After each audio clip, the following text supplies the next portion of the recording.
आज कौन सी क्लास है हमारी? मौर्यों की सामाजिक, आर्थिक, राजनीतिक और धार्मिक व्यवस्था पर हम बात करेंगे। हमने क्या देखा था कल? मौर्यों की राजनीतिक व्यवस्था, उसको हमने सिर्फ टच किया था अपने टॉपिक को आगे बढ़ाने के लिए। उससे पहले हमने कल की क्लास में क्या किया था? Just rewind. हमने स्रोतों की जो बात की थी उसमें हमने किस दिन भागों में बांटा था?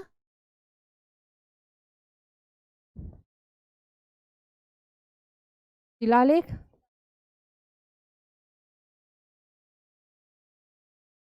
और सम, और ये भी 2 भागों में है ना।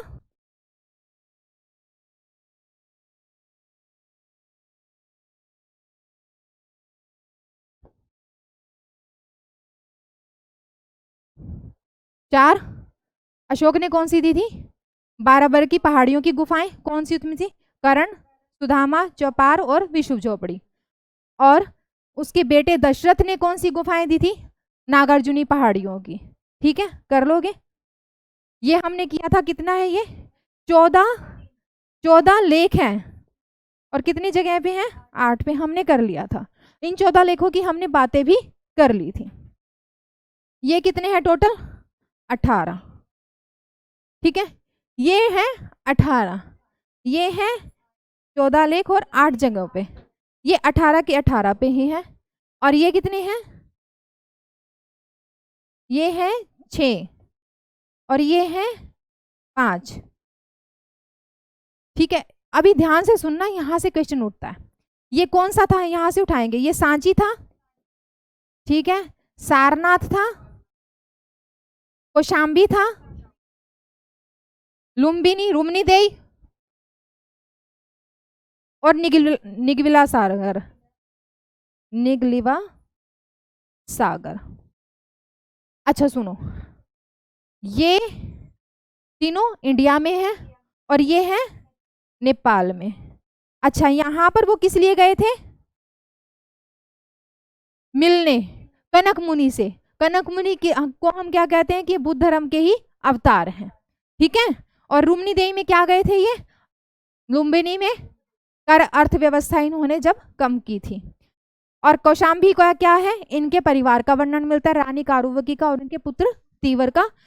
इसमें क्या है? इसे हम रानी का अभिलेख भी कहते हैं। ये पहले प्रयाग में था, अब कहाँ पे? इलाहाबाद में। फिरोज शाह, इसको जहांगीर ने फिर इलाहाबाद के किले में शिफ्ट कराया। तीसरी बात है, यहाँ इसमें जो महामाते थे, जो अधिकारी थे, उनको कहा गया है कि अपना काम ढंग से करें। अगर वो ढंग से नहीं करेंगे तो इनको दंड देने का अधिकार किसको है? कौशाम्बी के महामाते को और पाटलिपुत्र के महामाते को। कर लेंगे ना? अब यहाँ पे करते हैं। ये है 5, ये है 6, लेकिन इनमें लेख कितने हैं? 7। मतलब कि लेख जो लाइनें लिखी पड़ी हैं वो है 7, और 7 लाइनें हमें सिर्फ दिल्ली और टोपरा वाले में ही मिल रही हैं। ठीक है, दिल्ली टोपरा, इसको करें, ये हो गया, मिटा दें। अरे तुम अपने फ्लो में ही चलो। हम इसको कर रहे हैं अब। ये है समलेख। कौन सा लेख? बृहद लेख। अब इसमें क्या है? दिल्ली टोपरा, दिल्ली मेरठ, ठीक है, 1, दिल्ली टोपरा 2,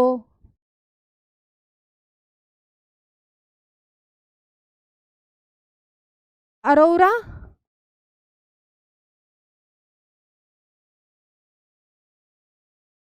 नंदराज।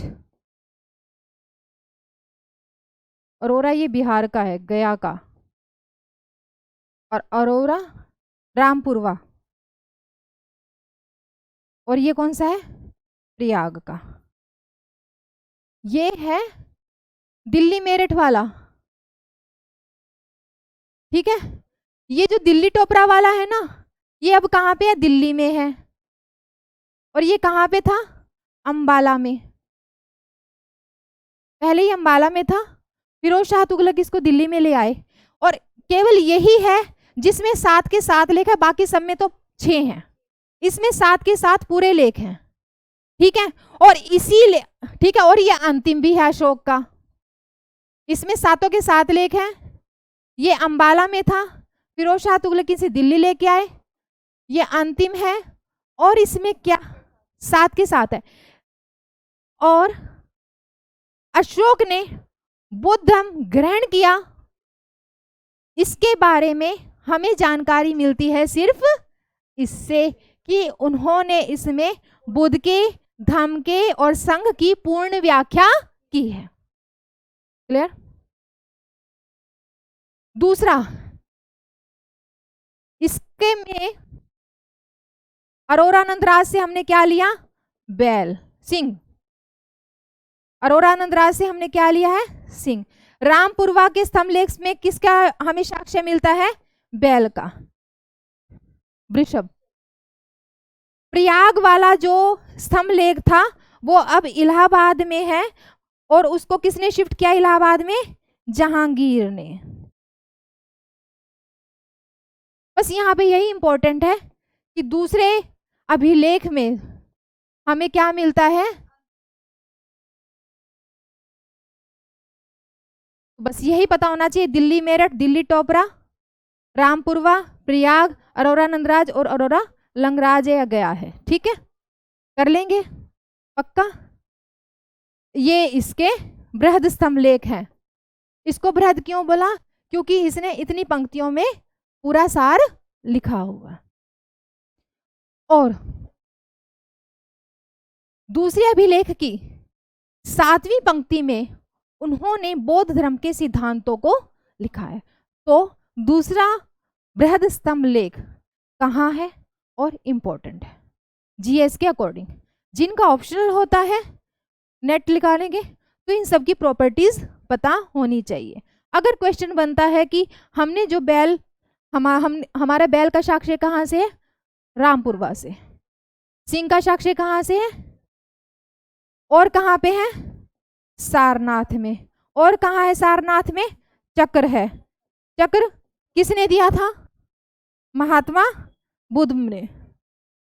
महात्मा बुद्ध के चक्र का काम था परिवर्तनशील समय का, लेकिन हमने उस चक्र को अपने सारनाथ चिन्ह में स्तंभ में लगाया है। ये कहाँ से लिए हमने? सारनाथ चिन्ह से। चलें आगे। अब आती है बात, हमने यहाँ से आज ये बात उठाई क्योंकि अब इन्हीं बातों को लेकर के हम आगे बढ़ेंगे। हमने कल बात की थी, हमने पहले बात कर चुके हैं हम चंद्रगुप्त के बारे में, बिंदुसार के बारे में और अशोक के बारे में। अशोक के बारे में आपको पता है कि 8वें वर्ष क्या किया उन्होंने? कलिंग। 10वें वर्ष क्या किया? गया। 20वें वर्ष क्या किया? लुम्बिनी नंदिनी गांव है ना, रुमनेंदे गांव में गए, ये था। चौथे वर्ष क्या किया? ये पता होना चाहिए भाई। बौद्ध धर्म लिया। महावंश क्या कहता है कि ये सब लिखा है। महावंश क्या कहता है? आज मिल जाएगा। महावंश क्या कहता है? महावंश और दीपवंश कहते हैं कि इनको बौद्ध धर्म में किसने शिक्षा दी थी? निग्रोध ने। ठीक है, और फाइनल उपाधि किसने दी थी? महागुलिपुत्र। ठीक है, लेकिन ये इसलिए इंपॉर्टेंट है कि उसने चौथे वर्ष, वो पहले शिव का उपासक था।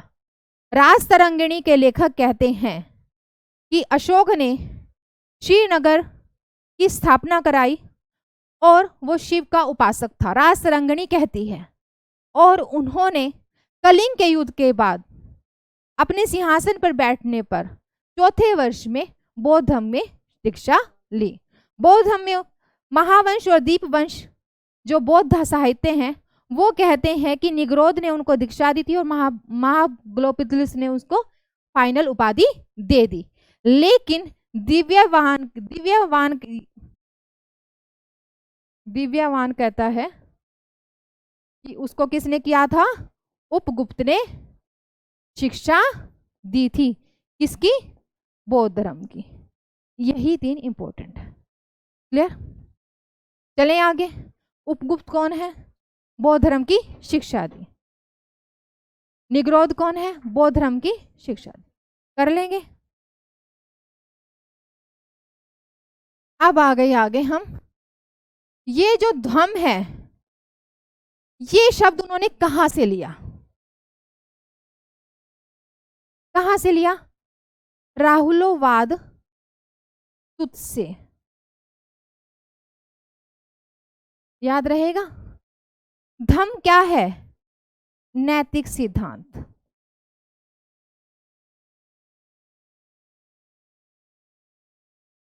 धम्म की अशोक ने धम्म अपना लिया था और धम्म के सिद्धांतों का वर्णन कौन से स्तंभ लेख में है?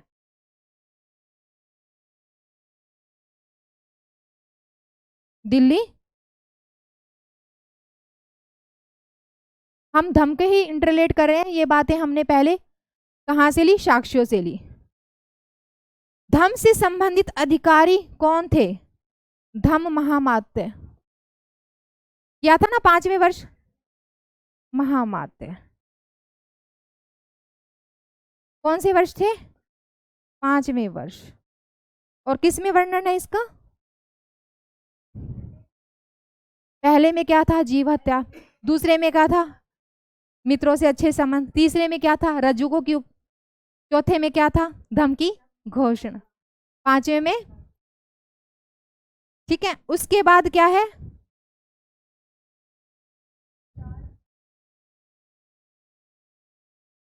धम्मामात्य और सारनाथ और कौशाम्बी लिखा, अभिलेख में क्या लिखा है?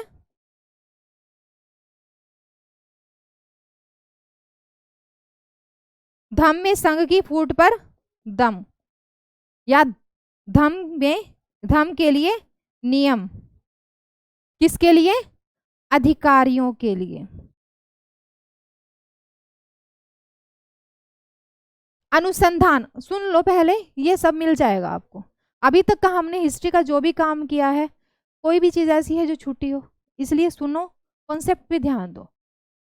हम धम्म के बारे में ही कर रहे हैं कि उसने धम्म का क्या था कलेक्शन। अनुसंधान,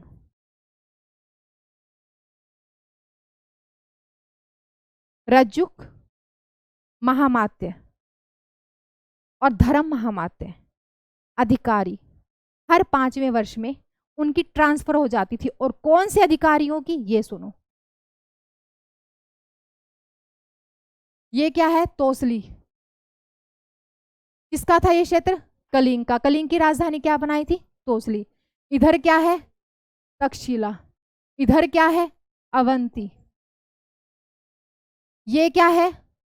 मध्य सारनाथ। 5 जगह इंडिया में, सबकी दूरी थी, विद्रोह ना हो इसलिए इन अधिकारियों की क्या करते रहे? वो ट्रांसफर करते रहे हर 5 साल में। अगर वो वहीं रह जाते तो कोई भी अपनी शक्ति को क्या कर लेता? बढ़ा लेता। क्लियर रहेगी बात? अनुसंधान प्रत्येक 5वें वर्ष में धर्माधिकारियों, रजुकों और महामात्यों का ट्रांसफर होता था। कौन से क्षेत्र थे वो आपके लिए इंपॉर्टेंट है। कौन से क्षेत्र थे? ये, क्योंकि भारत कितना बड़ा है पूरा, उसके तो एक ही अधिकारी है। अगर यहाँ वो परमानेंट हो गया तो वो अपनी शक्ति को क्या कर लेगा? स्थिर कर लेगा। दूसरा ये, तीसरा ये, तो 5 ये अधिकारी थे जिनका हर 5वें वर्ष में ट्रांसफर होता रहता था। कर लेंगे। क्यों ये 5 बनाए? चले आगे। अनुसंधान क्लियर। अब आता है महामात्य, हमने कर लिया। धर्म महामात्य, महामात्य हो गया ये, ठीक है। अब आती है एक बात कि उसने युक्तक नामक अधिकारी की भी नियुक्ति की। ये कौन था? ये प्रांतों से डायरेक्ट केंद्र सरकार में उसका पर्सनल गुप्तचर। एक होते हैं गुप्तचर जो दूसरे अधिकारियों के लिए भी खबरें देते हैं, लेकिन ये इसके जो काम था डायरेक्ट राजा से ही। हाँ, और ये किसके लिए नियुक्त किया था? इनके लिए। कर लेंगे। चलिए आगे। हमने धम्म के ऊपर अब तक की सारी बात कर ली। किसी को धम्म के लिए कोई इनमें से तो तुम्हारा जीएस के लेवल पे 1 या 2 क्वेश्चन ही उठाएंगे, लेकिन हम एक चेन में चले हैं ताकि कॉन्सेप्ट बिगड़े ना।